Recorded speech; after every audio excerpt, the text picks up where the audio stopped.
Halo, Assalamualaikum warahmatullahi wabarakatuh. Berjumpa kembali bersama channel Guru Hebat, channel yang membahas tentang pendidikan dan juga pengetahuan. Di video kali ini kita akan bahas mengenai preferensi lokasi pengabdian untuk PPG Perjabatan. Kenapa saya bahas video ini lagi? Karena banyak teman-teman yang bertanya tentang preferensi lokasi pengabdian ini. Nanti kita coba diskusi dan coba tanya jawab terkait masalah ini. Saya sudah buat pertanyaan dari teman-teman yang komentar pada video sebelumnya. Ada 10 pertanyaan yang sering ditanyakan terus. Dan kita akan bahas di sini supaya jelas ya teman-teman. Baik, langsung saja kita ke pertanyaan yang pertama. Ini untuk pertanyaan pertama ada yang bertanya, apakah tempat pengabdian dan tempat kuliah itu sama? Ini sudah jelas dijelaskan pada webinar PPG Kemendikbud terkait pengabdian dan tempat kuliah. Ini sama teman-teman ya, masih dalam satu provinsi. Tapi mungkin dalam satu provinsi ini bisa saja kotanya berbeda. Misalkan gini, tempat kuliah saya di kota A, di Provinsi Jawa Barat. Tapi mungkin saja tempat pengabdian itu ada di kota B, ya. Jadi masih dalam satu lingkup, tapi bisa saja kotanya berbeda, gitu ya. Ke pertanyaan kedua, kapan pengabdian dilakukan? Berdasarkan webinar, pengabdian itu dilakukan setelah kita dinyatakan lulus kuliah selama 1 tahun, ya. Dan nanti pasti ada arahan terkait proses atau teknis pengabdian ini ya teman-teman.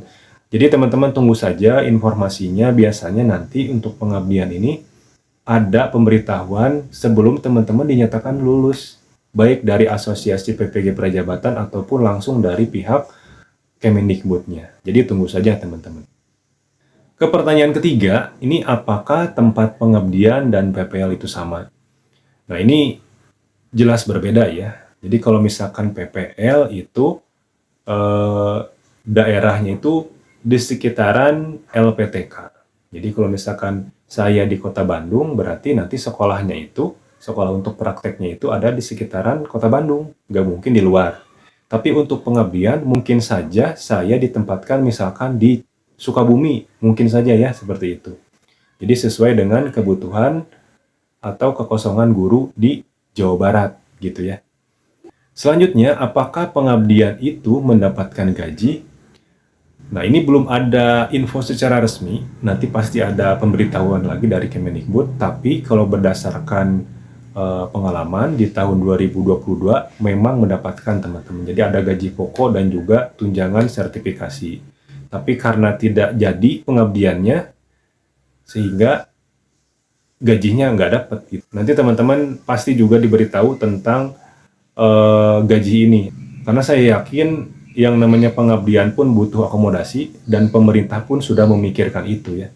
Tunggu saja teman-teman infonya ya terkait teknis pengabdian ini. Lanjut ke pertanyaan kelima, berapa lama masa pengabdian bagi lulusan PPG Perjabatan? Untuk pertanyaan ini belum ada informasi resmi, jadi kalau misalkan belum ada informasi resmi, kita coba flashback ke tahun sebelumnya teman-teman, supaya menjadi gambaran gitu ya. Kalau berdasarkan PPG yang sebelumnya, itu pengabdian selama 2 tahun. Untuk yang sekarang, kita tunggu informasi resmi dari Kementerian Pendidikan ya. Pertanyaan ke-6, ini juga sering ditanyakan, apakah setelah lulus PPG statusnya ASN? Jadi, sebetulnya yang namanya ASN, atau kita ingin diangkat ASN itu, harus melalui tes. Jadi, belum tentu lulusan PPG langsung jadi ASN. Kita harus melalui dulu tahap tes dulu, baru dinyatakan lulus ya. Jadi untuk pertanyaan ini jawabnya tidak ya, statusnya bukan ASN. Ke pertanyaan ketujuh, ini sebetulnya pertanyaan ini banyak sekali ditanyakan di Instagram, di TikTok, dan juga di YouTube ya, terkait kuota bidang PPG. Jadi ada satu kasus seperti ini.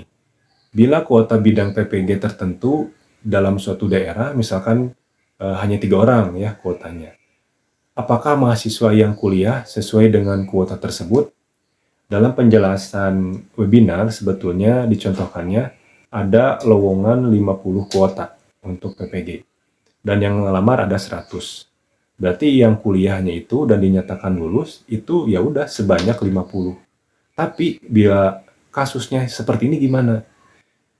Misalkan kuotanya cuma 3. Berarti apakah yang kuliahnya hanya 3 orang? Dan ini kalau menurut saya nggak mungkin ya. Karena akan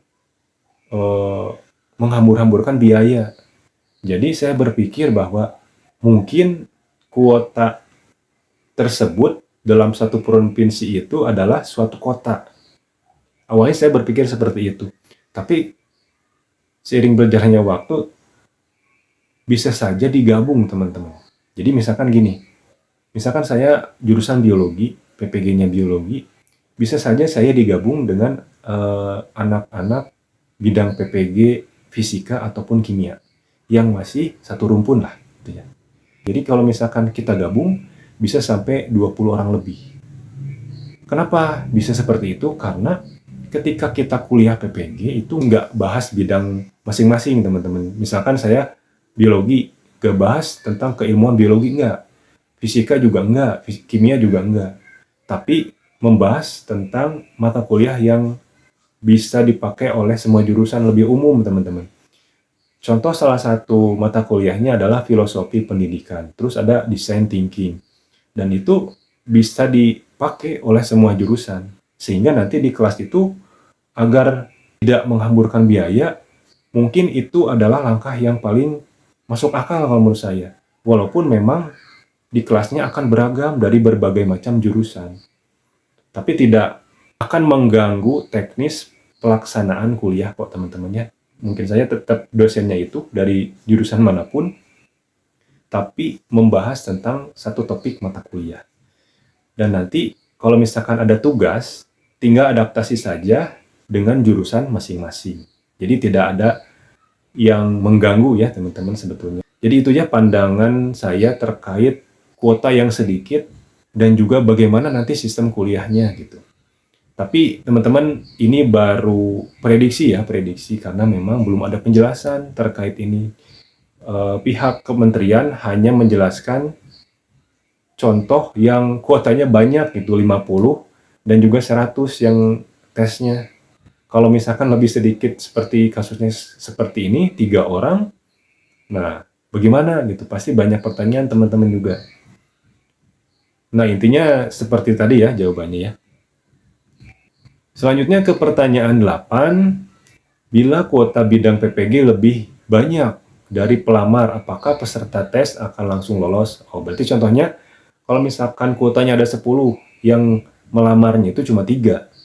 Apakah yang melamar 3 orang ini akan langsung dinyatakan lolos? Walaupun tesnya itu misalkan asal-asalan, misal ya.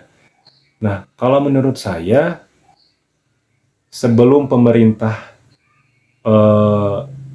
belum menjelaskan terkait ada tidaknya passing grade ketika nanti teman-teman tes substantif, peluangnya besar. Itu jawaban dari saya ya. Tapi kalau misalkan ada passing grade, nah ini yang jadi masalah. Berarti teman-teman harus mencapai passing grade itu. Gitu. Berbeda dari tahun kemarin, itu tidak diberikan teman-teman passing grade itu. Jadi hanya pihak kementerian yang tahu. Jadi kita tidak tahu nilai kita berapa waktu tahun 2022 ya. Jadi kita nggak tahu tuh hasil tes substantif kita berapa, nilai wawancara kita berapa. Tiba-tiba kita dinyatakan lolos saja dan ikut kuliah PPG seperti itu. Tapi untuk tahun ini memang lebih jelas ya, karena adanya terobosan baru terkait ini nih, preferensi lokasi pengabdian. Yang mudah-mudahan ini bisa direalisasikan di tahun ini. Selanjutnya ke pertanyaan ke-9, ini juga ada yang bertanya, setelah pengabdian apakah bisa kembali ke domisili asal? Sebetulnya untuk pengabdian ini pemerintah tidak menekan kita ya teman-teman. Jadi ketika pengabdian misalkan ditempatkan di suatu sekolah, kita bisa mengikuti tes P3K ya selama pengabdian itu. Jadi tidak mengekang. Dan kalaupun teman-teman mau kembali ke daerah asal, pilih formasi yang linier di daerah asal, gitu. Ya. Terus ada bertanya lagi, Tika, setelah pengabdian selesai, misalkan ya, apakah kita boleh pulang ke rumah asal? Untuk pertanyaan ini juga belum ada penjelasan resminya ya. Tetapi kalau misalkan pengabdian 2 tahun itu sudah ada pemberitahuan dari pihak kementerian, ya kan kita sudah mengabdikan dan sudah menunaikan kewajiban. Saya rasa ketika kita sudah menunaikan itu tidak jadi masalah untuk kita untuk pulang ke domisili ya. Gitu. Pertanyaan yang ke-10, adakah sanksi yang diberikan jika lulusan PPG tidak ikut pengabdian? Coba teman-teman baca lagi di poin ke-8, fakta integritas yang telah teman-teman kirim ya di SIM PKB. Di sana dijelaskan inti poinnya itu peserta yang dinyatakan lulus PPG bersedia ditempatkan di satuan pendidikan oleh Kemendikbud berdasarkan preferensi pengabdian yang telah dipilih, gitu kan. Nah, berarti ini bersifat wajib. Kalau ditanyakan ada sanksi atau enggak, memang tidak tertulis di sana. Tidak ada tulisan kalau misalkan kita nggak ikut pengabdian, ada sanksi, misalkan denda apa. Tidak dijelaskan teman-teman. Cuma kalau misalkan denda itu kalau tidak salah ya, kalau misalkan kita lagi kuliah mengundurkan diri, nah baru dapat denda kalau saya. Kalau nggak salah seperti itu ya, di poin berapa saya lupa. Dan harus mengembalikan biaya kuliah. Nah kalau misalkan kasusnya seperti ini, ketika kita udah lulus, terus nggak ikut pengabdian, tidak dijelaskan. Tapi sudah melanggar poin nomor 8. Yang jelas seperti itu teman-teman ya. Nah, mungkin itu saja gambaran atau jawaban kita di video kali ini. Ini berdasarkan komentar-komentar dan pertanyaan pada video sebelumnya.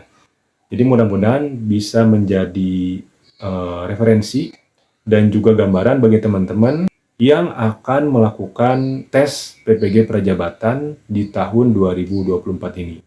Mungkin teman-teman itu saja untuk penjelasan di video kali ini. Mudah-mudahan bisa membantu teman-teman. Jangan lupa di subscribe, di like, dan di komen video ini agar channelnya semakin berkembang. Terima kasih teman-teman.